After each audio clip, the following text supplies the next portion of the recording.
Everyone and welcome to this video. So इस video में हम करने वाले अपना एक न्यू चैप्टर स्टार्ट, जो कि आता है हमारा स्ट्रक्चर ऑफ एटम। बिल्कुल अच्छे से हम उसको उस चैप्टर को करने वाले। हमने अपना क्लास 9 साइंस का जो चैप्टर फर्स्ट है, सेकंड है और थर्ड है, उसको बिल्कुल अच्छे से हमने कर लिया है। साथ साथ जो उनके एनसीईआरटी की क्वेश्चन आंसर्स आते थे, उनको भी बिल्कुल हमने अच्छे से समझ लिया है। आई होप आपकी सारी चीजें बिल्कुल अच्छे से समझ में आ रही होंगी। ठीक है जी, चलो इस वीडियो में, इस क्लास में हम स्टार्ट करेंगे अपना चैप्टर 4, जो कि आता है हमारा स्ट्रक्चर ऑफ एटम। और ये वीडियो मैं रीशूट कर रहा हूँ क्योंकि मैंने पहले ये चैप्टर मतलब कि इसकी वीडियो बना ली थी, बट वो मैंने अपलोड नहीं करी, वो फोन में थी। वो मेरे को लगा मैंने अपलोड कर दी, वो मैंने फोन से डिलीट कर दी, साथ साथ रिसाइकल बिन से भी डिलीट कर दी। तो दोबारा से करते हैं, कोई नहीं, हम दोबारा पढ़ाएंगे, आप अच्छे से पढ़ो, सब चीजें करते हैं। ठीक है जी, और हम चैप्टर स्टार्ट करें अपना स्ट्रक्चर ऑफ एटम। आपके सामने स्क्रीन भी आ गई होगी। चलो ये हम शुरू करते हैं। देखो यहाँ पर देखो, जो मैंने फर्स्ट टाइम पे पढ़ाया था तो मैंने नोट्स भी बनाए हुए थे उन चीज़ के, तो ये सारी चीज़ें यहाँ पर आती हैं। चलो कोई नहीं, हम सारी चीज़ दोबारा से करेंगे। देखो यहाँ पर आपका चैप्टर 4 आता है, स्ट्रक्चर ऑफ एटम। और अगर देखो हम बात करें फर्स्ट सेकंड थर्ड चैप्टर की, तो अभी तक हमने ये सब कुछ समझ लिया था कि जो हमारे पास जो भी एटम आता था, मीन्स जो भी मैटर है वो किससे मिलकर बना हुआ है, छोटे छोटे टीनी पार्टिकल से मिलकर बना हुआ है, जिसको बेसिकली हम क्या बोलते थे, हम बेसिकली उनको एटम्स बोलते थे। और एटम्स की हमने डिफरेंट प्रॉपर्टीज और हमने सब कुछ चेकआउट कर लिया था। अब हमने ये देखा कि जो अब नया क्वेश्चन यहाँ पर साइंटिस्ट के बीच में ये अराइज हुआ कि जो हमारा एटम है वो दिखने में कैसा है, मीन्स उसका स्ट्रक्चर कैसे है, वहाँ पर एटम के अंदर क्या और भी पार्टिकल्स हैं, वो पार्टिकल्स हैं तो वो किस तरीके से सिचुएटेड है एटम्स के अंदर। अब साइंटिस्ट के बीच में ये वाला क्वेश्चन स्टार्ट हो गया, तो यहाँ से हमारा चैप्टर का स्टार्ट आता है, जो कि आता है स्ट्रक्चर ऑफ एटम। ठीक है जी, चलो एक सेकेंड, उसको आगे कर लेते हैं। इसको तो आप एनसीईआरटी की बुक आपके पास तो होगी, इसको आप खोल के रख लेना। मैं आपको अलग से यहाँ पर सारी चीज़ें बताता रहता हूँ। ठीक है, चलो यहाँ पर आपकी आ जाती है, पेन ले लेता हूँ एक सेकेंड, ये आपका आ गया। चलो यहाँ पर जो आपका फर्स्ट टॉपिक आता है वो आपका आता है, सबसे पहले आपका आ जाता है कैनाल रेज। कैनाल रेज, ठीक है जी। देखो यहाँ पर कैनाल रेज इस चैप्टर में सबसे पहले टॉपिक आता है। तो कैनाल रेज का मतलब क्या होता था, तो मतलब कि देखो एक साइंटिस्ट थे ई गोल्डस्टीन, वो क्या कर रहे थे, वो एक स्टडी कर रहे थे। तो उन्होंने देखा कि मतलब कि वो जो कैनाल रेज मीन्स एक लाइट की बीम डाल रहे थे, तो उसमें सारी हमारे क्या थे, पॉजिटिव पार्टिकल्स थे, पॉजिटिव पार्टिकल्स थे। ठीक है जी, पॉजिटिव चार्ज पार्टिकल्स थे, तो उनको उन्होंने नाम दिया कैनाल रेज। और यहीं से आपकी डिस्कवरी हुई किस चीज़ की, प्रोटॉन की। प्रोटॉन की डिस्कवरी हुई, और प्रोटॉन की डिस्कवरी किस में हुई, 1886 में, जिसको कि मतलब जिसका क्या था, एक पॉजिटिव चार्ज था। ठीक है जी, और इनको किसने डिस्कवर किया, ई गोल्डस्टीन। ठीक है जी, देखो आपको क्या नाम याद रखना है, एक तो कैनाल रेज कौन सी रेज होती है, पॉजिटिव पार्टिकल्स की रेज होती है।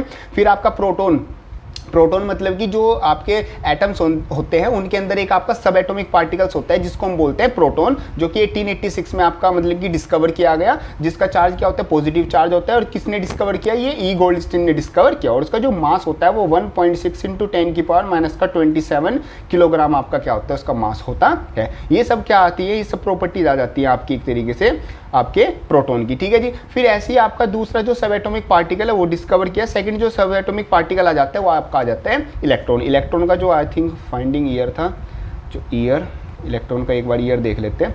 इलेक्ट्रॉन की डिस्कवरी हुई 1900 में। चलो जी इलेक्ट्रॉन का देखते हैं, यहाँ पर, हाँ जी, इलेक्ट्रॉन आपका कब फाइंड हुआ, 1990 में। ठीक है जी, ये इसका जो इलेक्ट्रॉन जो सब एटॉमिक पार्टिकल्स है, मीन्स इलेक्ट्रॉन प्रोटॉन क्या है, ये सब एटॉमिक पार्टिकल है जो कि एटम के अंदर थे।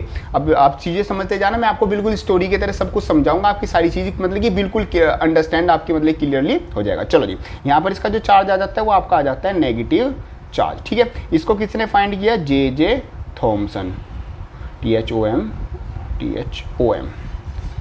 THOMSON, जे थॉमसन ने। ठीक है, जो उसका वेट था वो था 9.1 × 10⁻31 kg। और जो उनका वेट है वो इनडायरेक्ट मेथड से फाइंड किया गया, क्योंकि एटम्स तो अपने आप में ही इतना छोटा है, साथ साथ उसके जो सब एटॉमिक पार्टिकल होंगे, मीन्स एटम के अंदर छोटे छोटे पार्टिकल है, तो उनका साइज तो और ज़्यादा छोटा ही होगा। तो उनका जो ये वेट है प्रोटॉन का और इलेक्ट्रॉन का, ये क्या है, इनडायरेक्ट मेथड से फाइंड किया गया। तो हमारे पास सबसे पहली चीज आ जाती है, सबसे पहले कैनाल रेज, फिर प्रोटॉन और इलेक्ट्रॉन। प्रोटॉन क्या होता है, प्रोटॉन का मतलब होता है हमारे पास कि जो पॉजिटिव चार्ज पार्टिकल होता है। इलेक्ट्रॉन का मतलब जिस पे क्या होता है, नेगेटिव चार्ज होता है, मतलब कि हम बोल सकते हैं इसका +1 चार्ज होता है और इसका हमारा क्या होता है, -1 हमारा चार्ज होता है। ये सब कुछ आ जाता है हमारा related to proton and electron. ठीक है जी, चलो आगे चलते हैं। अब यहाँ पर देखो, यहाँ पर एक नए साइंटिस्ट, अब देखो ये बात क्लियर हो गई थी कि चलो ठीक है, मान लिया ये बात ठीक है कि जो एटम है उसके अंदर हमारे सब एटॉमिक पार्टिकल होते हैं, एक प्रोटॉन होता है और एक इलेक्ट्रॉन होता है, मींस एक पॉजिटिव पार्टिकल होता है, एक नेगेटिव पार्टिकल होता है। अब यहाँ पर एक नया क्वेश्चन आता है, नया क्वेश्चन साइंटिस्ट के बीच में ये आता है कि जो पॉजिटिव और नेगेटिव पार्टिकल है अब ये एटम के अंदर रखे किस तरीके से है, मींस ये एटम के अंदर एक तरह से डिजाइन किस तरीके से है। तो सबसे पहले यहाँ पर साइंटिस्ट आपके आते हैं, जो फर्स्ट मॉडल आता है थॉमसन मॉडल ऑफ एटम।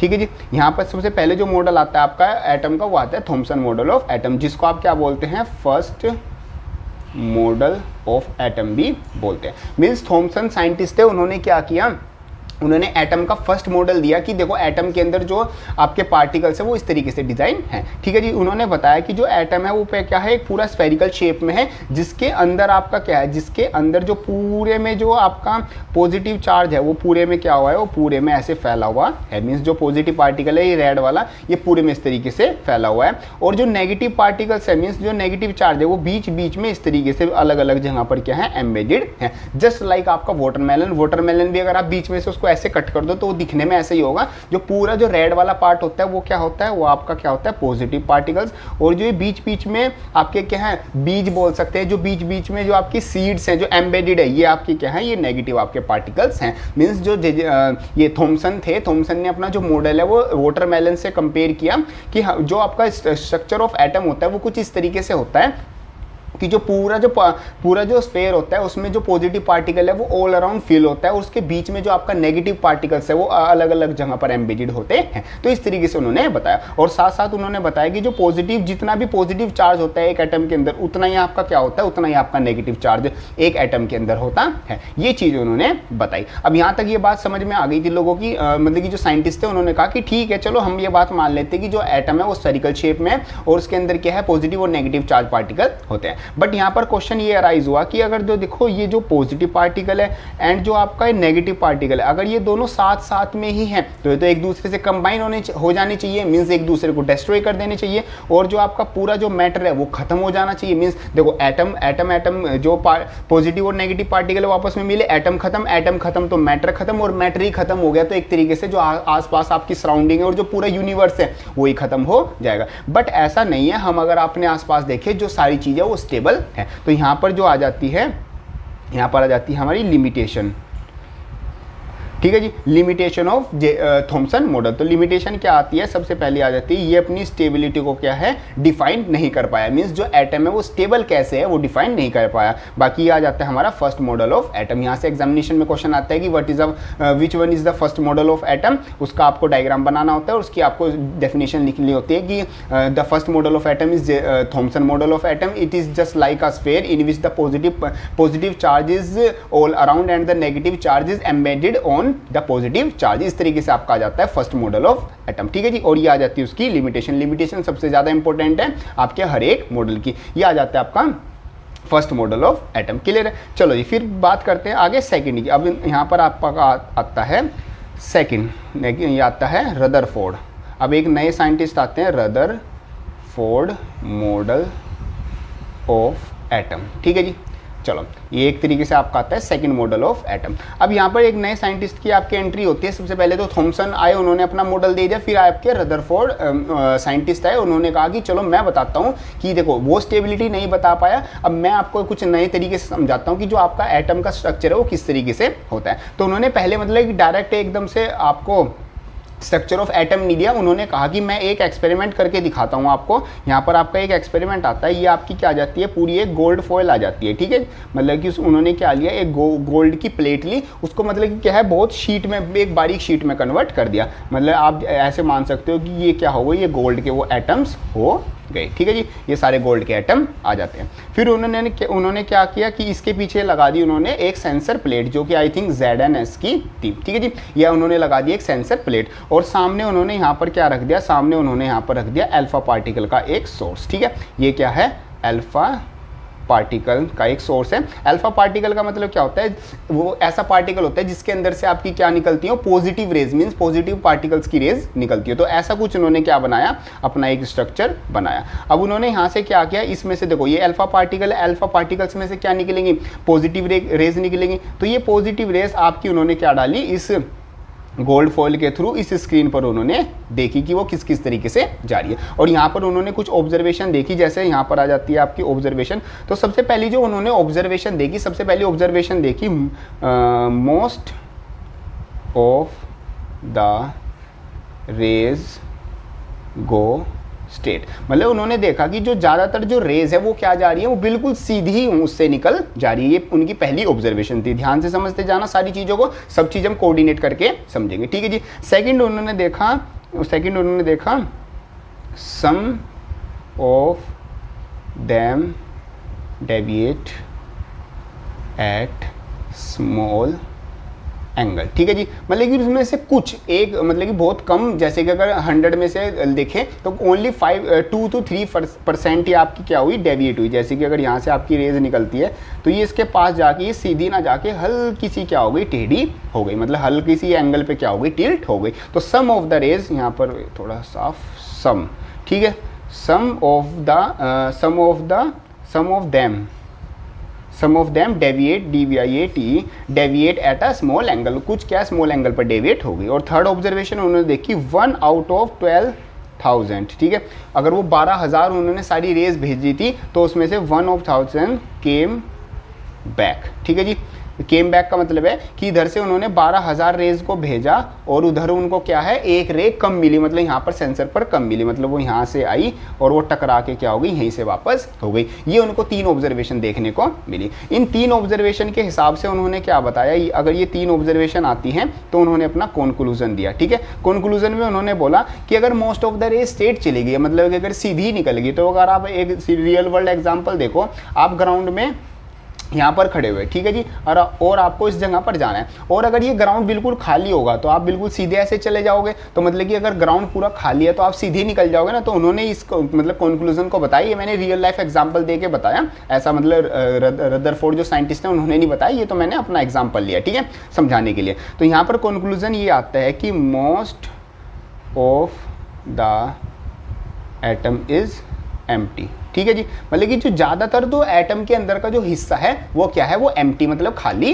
आता है, ठीक है जी। ये फर्स्ट कंक्लूजन बताया। सेकंड कंक्लूजन उन्होंने बताया कि some of them deviate at the small angle, मतलब कि कुछ डेविएट कर रही थी, ये उनका ऑब्जर्वेशन थी। तो इन्हीं के बिहाफ पे उन्होंने बताया, देखो अगर आप यहाँ पर मतलब कि अगर बीच बीच में यहाँ पर स्टूडेंट खड़े होंगे, ठीक है जी, मतलब बीच में रास्ते में खड़े होंगे, तो आपको थोड़ा सा रास्ता अपना क्या करना होगा, डेविएट करना होगा, मतलब रास्ता चेंज करके तब आपको यहाँ तक जाना होगा। तो इसी तरीके से इसमें भी आ जाता है। अब इधर से कौन सी रेस जा रही थी, इधर से आपकी क्या जा रही थी, इधर से आपकी पॉजिटिव पार्टिकल्स की रेस जा रही थी। तो पॉजिटिव पार्टिकल्स जब पॉजिटिव के पास जाएगा तभी तो अपना रास्ता चेंज करेगा, क्योंकि जो लाइक चार्जेस होते हैं वो एक दूसरे को रेपेल करते हैं। तो उन्होंने बताया कि पहले तो क्या आ गया कि जो मोस्ट ऑफ द एटम है वो आपका एम्प्टी है, and positive charge is at centre, मतलब कि जो पॉजिटिव चार्ज है वो बिल्कुल सेंटर में है, मतलब वो एक जगह पर ही आपका रखा हुआ है, ठीक है, जिसको हम क्या बोलते हैं, LEUS। उन्होंने नाम दिया उसको, उन्होंने नाम दिया कि उनका नाम न्यूक्लियस है, ठीक है जी।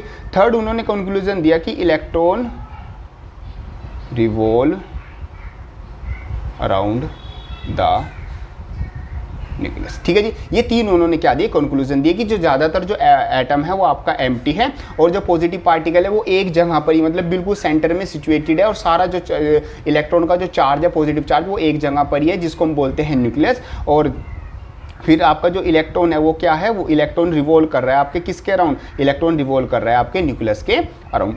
अब यहाँ पर नेक्स्ट चीज़ जो आपकी आती है, उन्होंने मतलब कि बाय डायग्रामिकली ऐसा बताया। तो मतलब कि अगर उनकी कंक्लूजन की बात करें तो इस तरीके से आपका क्या है, पूरा एक एटम है, और इसके बिल्कुल सेंटर में आपका क्या है, सेंटर में आपका आता है न्यूक्लियस। न्यूक्लियस के अंदर आपका जो पॉजिटिव पार्टिकल्स है वो आपके हैं, और जो इलेक्ट्रॉन है वो यहाँ पर आपके रिवॉल्व कर रहे हैं। तो ये आपका क्या आ जाता है, ये आपका रदरफोर्ड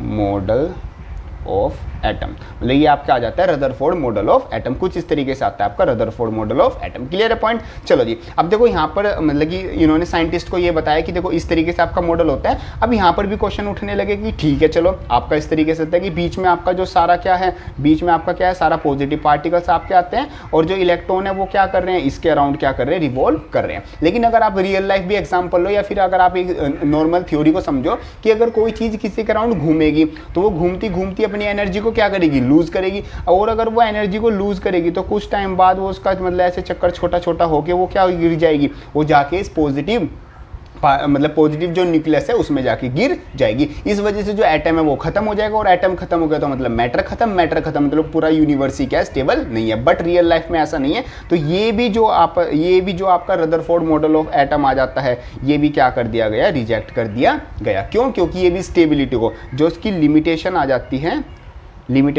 है, वो आपकी आ जाती है स्टेबिलिटी। ठीक है जी, ये भी स्टेबिलिटी को डिफाइन नहीं कर पाया। साथ साथ स्पेक्ट्रम, ये स्पेक्ट्रम जो हाइड्रोजन एटम है उसको भी एक्सप्लेन नहीं कर पाया। जो स्पेक्ट्रम होता है वो आप आगे चल के आप हायर क्लासेस में देखोगे स्पेक्ट्रम क्या होता है। स्पेक्ट्रम का मतलब क्या होता है, जो इलेक्ट्रॉन होता है एक एटम में वो रिवॉल्व करता है तो वो कुछ एनर्जी को रेडिएट करता है। उस रेडिएट एनर्जी को जब हम अपना ये ऐसे लाइन में देखते हैं इसको हम बोलते हैं स्पेक्ट्रम। तो ये स्पेक्ट्रम किस तरीके से एनर्जी आ रहे थे, एनर्जी डिस्ट्रीब्यूशन किस तरीके से आ रहा था, तो ये मॉडल वो भी एक्सप्लेन नहीं कर पाया। तो ये आपका आ जाता है रदरफोर्ड मॉडल ऑफ एटम। और ये उसकी कंक्लूजन इंपॉर्टेंट है, ऑब्जर्वेशन इंपॉर्टेंट है। और साथ साथ आपका जो ये रिजेक्शन हुआ, रिजेक्शन क्यों हुआ, क्योंकि ये लिमिटेशन थी, ये स्टेबिलिटी को क्या कर रहा है, डिफाइन नहीं कर पाया। तो ये सब कुछ आपका इस तरीके से आ जाता है। Clear point? सबसे पहले आया हमारा कैनाल रेज, प्रोटॉन इलेक्ट्रॉन, 2 सब एटॉमिक पार्टिकल्स होते हैं। फिर थॉमसन मॉडल ऑफ एटम, फिर आपका रदरफोर्ड मॉडल ऑफ एटम। फिर रदरफोर्ड मॉडल क्या आया, सबसे पहले उसमें आपकी आई, यहाँ पर लिख देते हैं, सबसे पहले आया उसमें गोल्ड फॉयल एक्सपेरिमेंट। ठीक है जी, ये आपका आ जाता है गोल्ड फॉयल एक्सपेरिमेंट, जिसके थ्रू उन्होंने बताया कि जो एटम का स्ट्रक्चर है वो किस तरीके से आपका होता है। ये सब कुछ आपका इस तरीके से आ जाता है। देख लेंगे, हमने सब कुछ कर लिया। हाँ, और एक और चीज़ आप याद रखना, जो आपका मास होता है प्रोटॉन का, वो आपका मास क्या है, इलेक्ट्रॉन के मास से ज़्यादा होता है, अराउंड 200 टाइम्स मास ज़्यादा होता है प्रोटॉन का। ठीक है जी, चलो ये सब कुछ हमने कर लिया था। देख लेते कुछ रहा तो नहीं जी, हमने सब कुछ कंप्लीट कर लिया। और बोर मॉडल तो हमने नेक्स्ट टॉपिक में मैंने आपको बता दिया। क्लियर है जी? चलो अब हम जो उसके जो एनसीईआरटी के जो क्वेश्चन आंसर्स आते थे वो एक बार देख लेते हैं जो हमारे आएंगे। ठीक है, चलो ये आता है हमारा स्ट्रक्चर ऑफ एटम, ये रहा।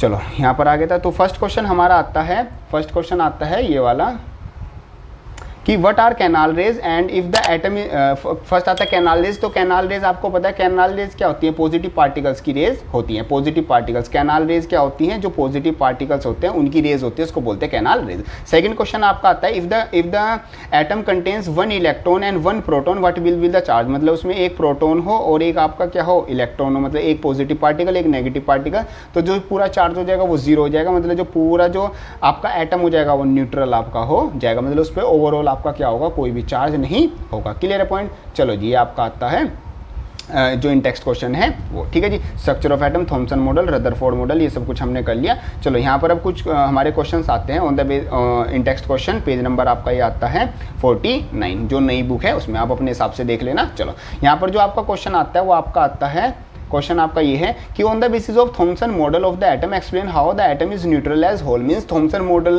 को बेस लेके आप बताओ कि जो एटम है वो होल न्यूट्रल कैसे है। तो अगर आप देखो तो थॉमसन मॉडल कुछ इस तरीके था कि पूरे में तो आपका क्या, पूरे में आपका जो पॉजिटिव पार्टिकल्स है वो भरे हुए हैं और बीच बीच में आपके जो नेगेटिव जो पार्टिकल्स है वो एम्बेडेड हैं। तो जो पॉजिटिव जितने भी आपके नेगेटिव पार्टिकल हैं और जितने भी आपके पॉजिटिव पार्टिकल है वो आपस में क्या है, वो इक्वल हैं। इसी वजह से जो पूरा जो एटम है वो आपका होल न्यूट्रल आता है। ये बात थी हमारी थॉमसन मॉडल की। क्लियर है? नेक्स्ट आता है on the basis of Rutherford model of atom which sub atomic particle is present in the nucleus. तो न्यूक्लियस के अंदर कौन सा सब एटॉमिक पार्टिकल था, तो न्यूक्लियस के अंदर आपका पॉजिटिव मींस प्रोटॉन सब एटॉमिक पार्टिकल था according to Rutherford model. Draw the sketch of Bohr model. Bohr model अपना नेक्स्ट उसमें आएगा, नेक्स्ट क्लास में हम करेंगे जब अपना बोर मॉडल, तो तब उसको हम वहाँ पर देखेंगे। Clear point? चलो ये सब कुछ आपका आ जाता है रिलेटेड टू सो ये सब कुछ आपका आ जाता है रिलेटेड टू जो आपका स्ट्रक्चर ऑफ एटम है, उसका एक तरह से इंट्रोडक्शन हमने देख लिया। अपना जो थॉमसन मॉडल ऑफ आता है, रदरफोर्ड मॉडल और गोल्डफॉल एक्सपेरिमेंट, ये तीनों आपके एग्जामिनेशन पॉइंट ऑफ व्यू से बहुत ज़्यादा इंपॉर्टेंट है। आई होप आपकी सारी चीज़ें अच्छे से समझ में आ गई होगी और आपकी जो रेगुलर क्लासेज है वो भी बिल्कुल अच्छे से चल रही होंगी। ठीक है जी, सब कुछ आपकी अच्छे से समझ में आ रहा है। Clear point. चलो जी, वाली वीडियो हेल्पफुल लगे तो उसको लाइक ज़रूर कर देना और जाते वक्त चैनल को सब्सक्राइब जरूर कर देना। और यस, अभी चैनल नया है तो आपको मतलब थोड़ी हेल्प करनी होगी, तो ये वीडियो अपने जो क्लासमेट्स हैं उनमें ज़्यादा से ज़्यादा शेयर कर देना और ज़्यादा से ज़्यादा आपके क्या करना, चैनल को सब्सक्राइब करना। ठीक है जी पॉइंट। चलो हम मिलते हैं अपनी नेक्स्ट वीडियो में, तब तक के लिए थैंक यू।